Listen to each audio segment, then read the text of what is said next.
In a valley surrounded by mountains shaped like bloated, snoring giants, a lonely lighthouse stood right in the middle of a field. Yeah, not near the water, not near anything, really. It made people ask, why is there a lighthouse here? The locals would just whisper, Shah, don't question it. Inside lived a boy named Rian. His job was both ancient and, frankly, aggressively underpaid. He collected wandering memories. Every night, pale glowing shapes drifted through the valley, forgotten thoughts, abandoned moments, childhood embarrassments, and the unwanted flashbacks, all floating like ghostly fireflies. Rian used a special lantern staff to catch them before they faded forever. Most nights were pretty slow, but this was not most nights. Tonight, the sky cracked open with a burst of glittering lights. Thousands of memories poured out, zooming, screaming, colliding, and doing aerial backflips for no more reason. One shouted, "Who took my left shoe?" Another wailed, "He was supposed to remind someone about their taxes too late." Rian just stared at the chaos and muttered, "Fantastic. A memory riot." Suddenly, a gigantic glowing ham sandwich with teeth charged at him out of nowhere. Yes, Rian sighed, this makes perfect sense. He swung his lantern staff and cracked it open, releasing a tiny, embarrassed memory of a terrible middle school lunch. Sorry, it squeaked. Rian quickly shoved it into a lantern before it could start telling him about cafeteria drama. Just when Rian thought things couldn't get any worse, a blindingly bright memory descended, shaped like a tiny star. It flickered violently, whispering, "Please, don't let me disappear." Memories never talked, not out loud, anyway. The moment Rian touched it, a vision hit him.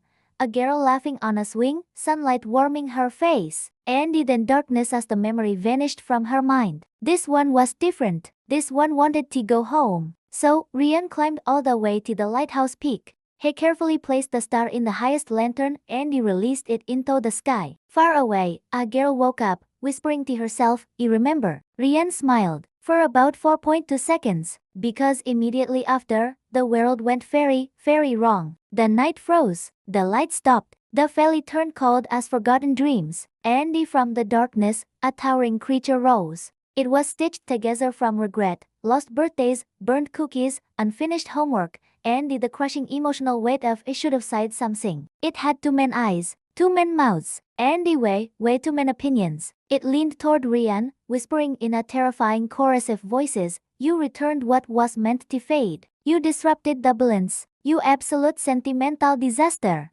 Rian threw his hands up. "Listen, he saved one memory and suddenly I'm public enemy number one?" The creature hissed, "People must forget to survive." "Oh please," Rian snapped back. "We forget our phone chargers every single day. Humanity clearly thrives on chaos." The creature lunged. Rian dodged, rolled, and grabbed his lantern staff, smacking the monster right on what looked like a nose, but might have been a knee. Memories started leaking from the creature like helium balloons escaping a birthday party. One of them floated up, whining, "Has anyone seen my wallet?" Another chimed in, "He left soup on the stove in 2003, oh no." The monster began to unravel. Rian pointed dramatically, "You see, you're full of things people thought were important but actually weren't. You're basically a walking pile of old to-do lists." The creature shrieked in pure existential horror. Rian slammed his lantern against its core. Flash! The monster burst apart into harmless little sparks. The valley returned to normal. The memories drifted peacefully again, no more longer screaming about taxes or sandwiches. Rian collapsed onto the lighthouse steps, completely exhausted. A tiny wandering memory floated up to him and he whispered, "He forgot what he forgot." Rian stared at it for a moment. "Same." The memory floated politely into a lantern.